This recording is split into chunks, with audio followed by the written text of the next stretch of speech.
at her uncle's house in Hangzhou.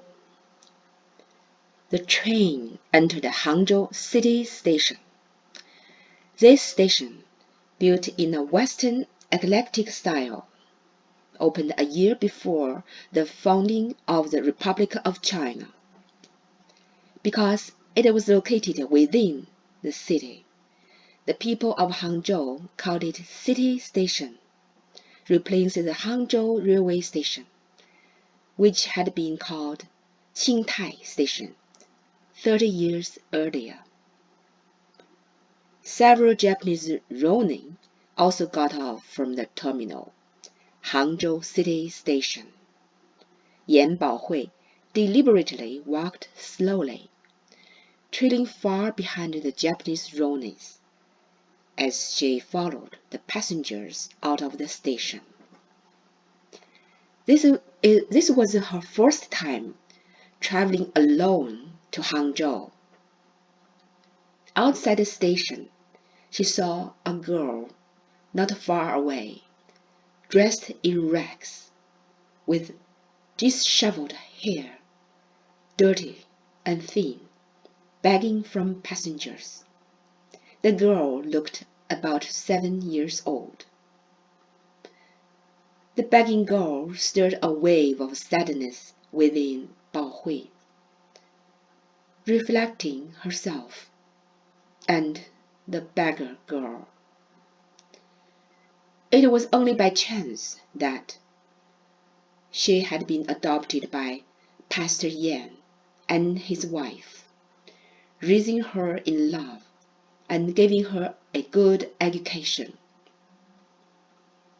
As she walked past the beggar girl and was about to leave, a voice spoke from within her.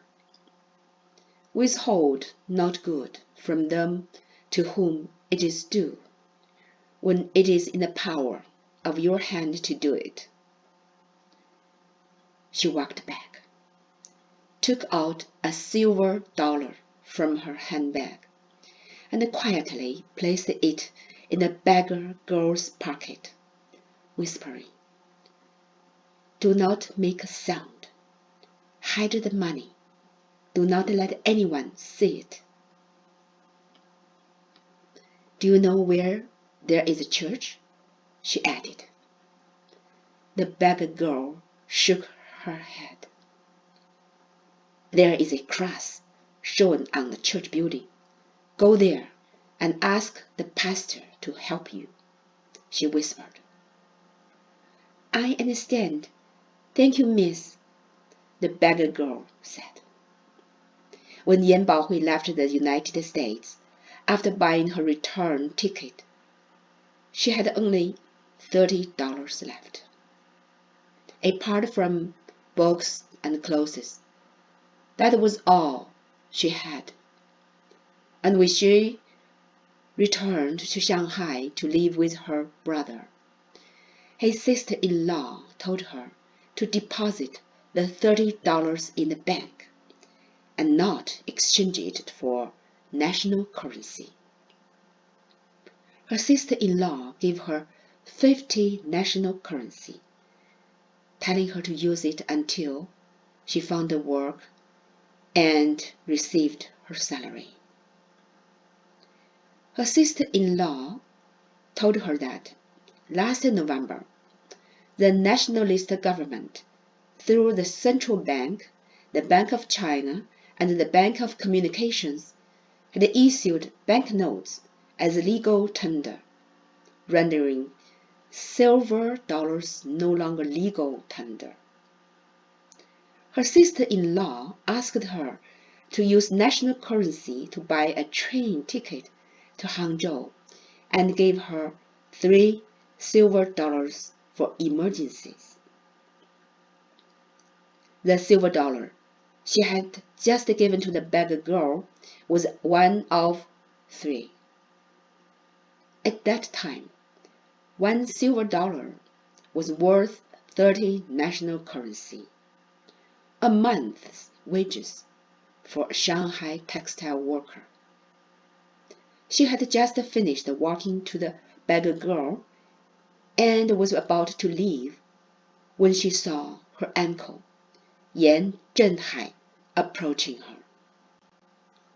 She was saddened to see her uncle's gray hair, wrinkles on his forehead and cheeks, a slight hunchback, and few gray eyebrows. He looked much older than when she had seen him 6 years earlier. Yan Zhenhai spotted his niece from afar with the beggar girl. He approached her and said, "Bao Hui, there are many children like this. You can't take care of them all." Bao Hui said nothing, feeling distressed. She had just read Les Miserables on the train, and upon leaving Hangzhou station, she saw a girl begging, reminiscent of Cosette in the novel. She felt no different from the beggar girl. Her uncle said, "There are many children like this, but what moved her right now was helping this girl." She remembered her father, Pastor Yan, who often said, "Property does not belong to the individual. People were merely stewards of money. They cannot spend all their money for themselves. God is the Lord of all things, and the money must be used according to His will." Perhaps one of the 3 silver dollars her sister-in-law gave her was God's gift to the beggar girl through her. Yan Zhenhai took the suitcase from Bao Hui's hand and asked, "Did your journey go smoothly?" "It went smoothly. How are you and auntie?" she asked. Seeing her uncle reminded her of her parents, who were killed by the Japanese army 4 years ago, and her eyes welled up. "It is okay, it is okay," Zhenhai said. Her motivation for this trip to Hangzhou was to go to her birthplace, inquire about the story of her biological parents, trace her roots, and find her paternal lineage. However, after reading Les Miserables on the train, she changed her mind. In the book, the little girl Cosette, who had a tragic fate but was blessed, made her give up her plan to find out about her biological parents. She suddenly realized that her biological mother had asked the neighbors to send her to the church before she died, rather than sending her back to her hometown to be raised by close relatives. There must be some unspeakable hidden reason. She heard from the neighbors that her biological mother was well educated and seemed to come from a wealthy family, but she would rather ask someone to send her child to the church than to be raised by relatives. She thought there must be a reason. When she read Les Miserables and thought about this, she said to herself, "Yan Baohui, give up searching for your roots. What good is finding them? You will only be reliving the pain your birth mother endured. Digging up the pain of your biological parents, long gone, is just taking on that pain yourself, continuing it until the end of your life. Yan Baohui, forget the past and strive for the future. Don't hold the plow and look back. Instead of searching for your roots and look back, only to rekindle the pain. It is better to never look back and just moving forward, she said to herself. From Les Miserables and Cosette's obedience in the face of suffering, she learned to adapt to the environment and to wait.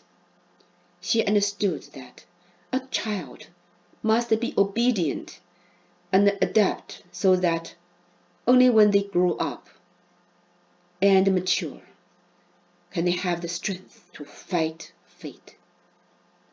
When someone is trapped in a swamp, they need to force greater than themselves to pull them out.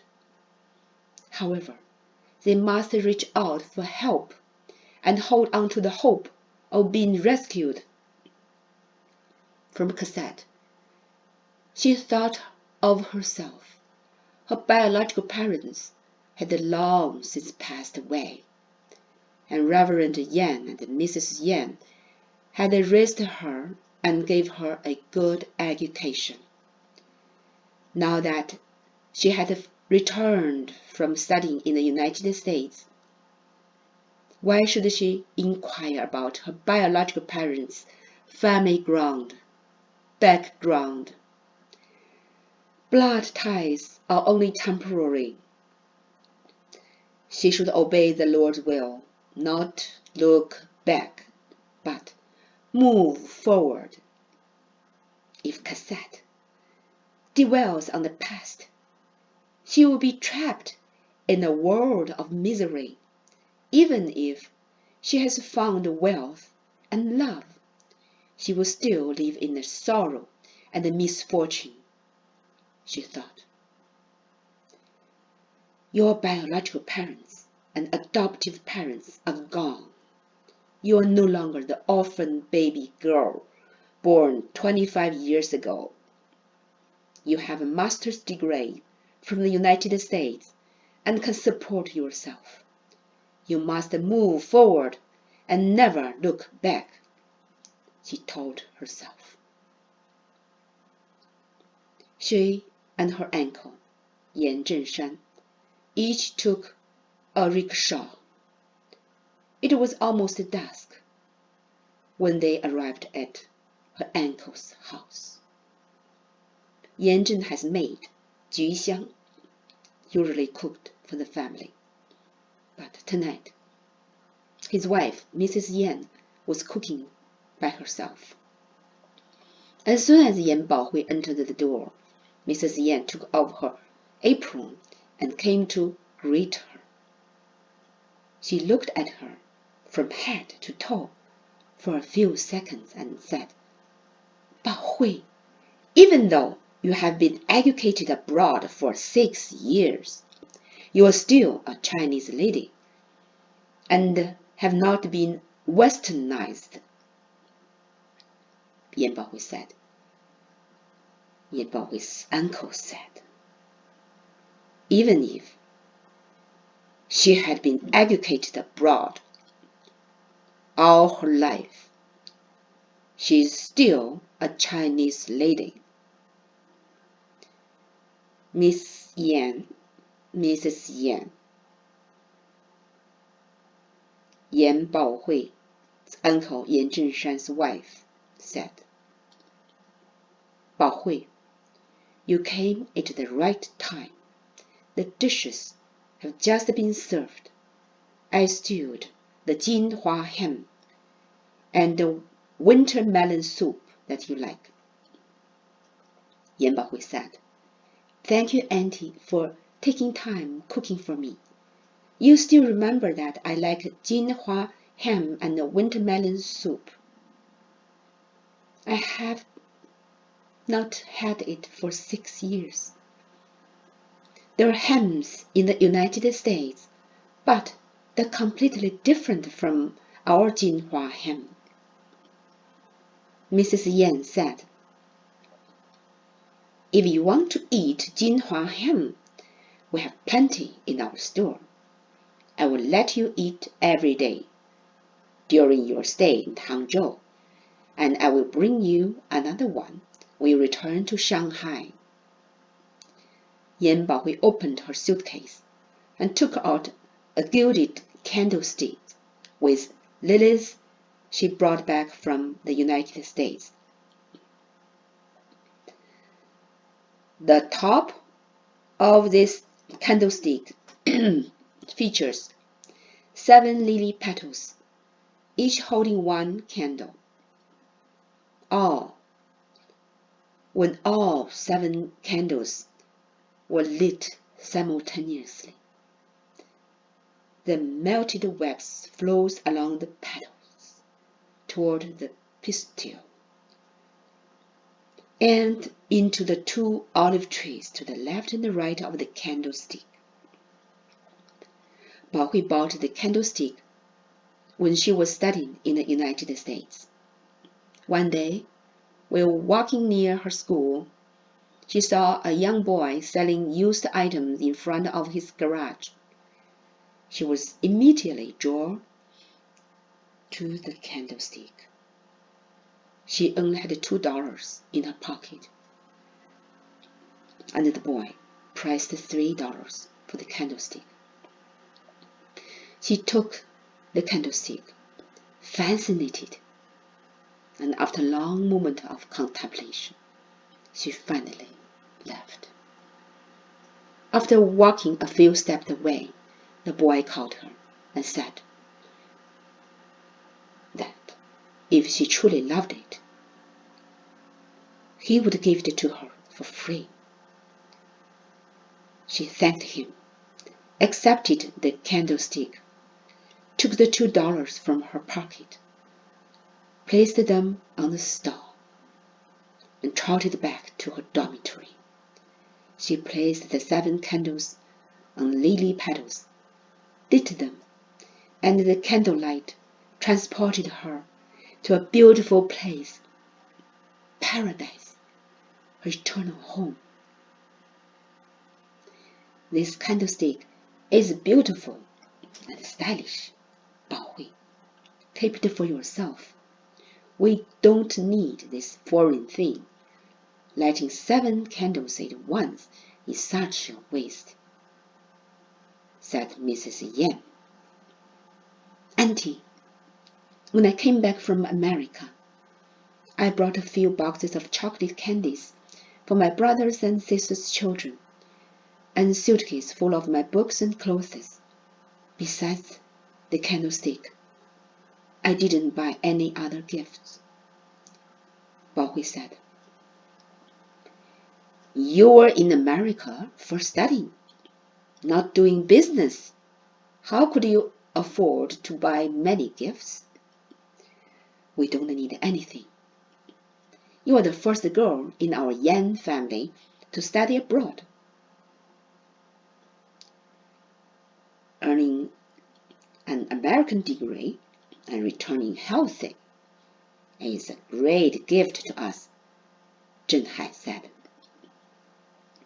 Uncle, Auntie, this candlestick can hold 7 candles at a time, but you can only use 1 if you want, Baohui said. Baohui, since you are so sincere, we'll accept it. You brought this candlestick all the way from America to Shanghai, and then from Shanghai to Hangzhou. It would be a waste to keep it at home. Why not bring it to our store and add some Western flair, said Mrs. Yan. After dinner, Yan Zhenhai showed Baohui a photo of his son. The young man in the photo was Baohui's cousin, Yan Baoqian, who was studying in Germany. The photo was taken on the streets of Berlin, wearing a short-sleeved white shirt. Yan Baoqian looked confident and ambitious. Behind him were excited Germans holding double S Nazi flags. Looking at the photo, Yan Baohui felt uneasy and wanted to retreat to her room for some solitude. She said, "Uncle, Auntie, I'm feeling a little tired. I need to get some rest." "Baohui, wait a few minutes. I have something to tell you. When you came in, I told you that you came just in right time," Mrs. Yan said. "Auntie, what's the matter?" she asked. "Please save a situation. Please help save a situation," Mrs. Yan said. That's all for today. Thank you for listening and watching.